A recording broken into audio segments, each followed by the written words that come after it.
मेरे पास कई लोग आते हैं और बोलते हैं कि भाई मैं पैसा कैसे लाऊं, जो इनिशियल कैपिटल है वो मैं कैसे लाऊं। उसके लिए मेरे को ट्रेडिंग करने का, सबसे पहले उसके लिए उसको सट्टा करने का, उसके लिए उसको पहले फ्यूचर करने का, उसके बाद में पैसा आएगा तब वो सोचता है कि मैं उसके अंदर में शेयर बाजार में लगाऊंगा। इसकी क्या गारंटी है? आप लोगों से भी कई आदमी ये सोचते होंगे कि ट्रेडिंग से पैसा आएगा फिर मैं इन्वेस्टमेंट में पैसा लगाऊंगा। जरा प्लीज जरा हाथ उठाइए जो ऐसा सोचते हैं कि शर्म मत करो, एक ही आदमी उठाया।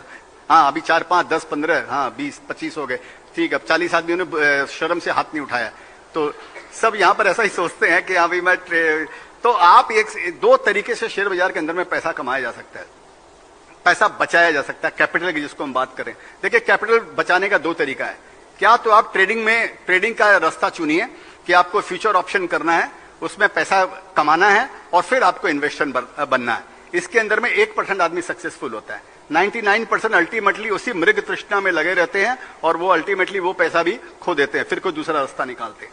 एक दूसरा रास्ता है कि सेविंग्स करना, कि जो आप फ्रुगल लाइफ, अगर आप इनिशियल लाइफ अगर आप फ्रुगल, अगर आप उसको कंजूसी से, जिसको बोलते हैं अपरभंश भाषा में, अगर कंजूसी से अगर आप अपनी इनिशियल लाइफ अगर समझिए जीते हैं, और जो पैसा आप जाकर इधर उधर रेस्टोरेंट में, पार्टी में, ब्रांडेड कपड़ों में या तफरी में जो उड़ा देते हैं, उन पैसों को भी अगर आप सेव अगर कर लेते हैं और उन पैसों को कैपिटल समझ के शेयर बाजार में अगर इन्वेस्ट करते हैं, उसको सीड कैपिटल समझते हैं, उसके सक्सेस की संभावना 100% है उसके, क्योंकि वो पैसा तो नेट आपके पास में नेट सेविंग्स ही है।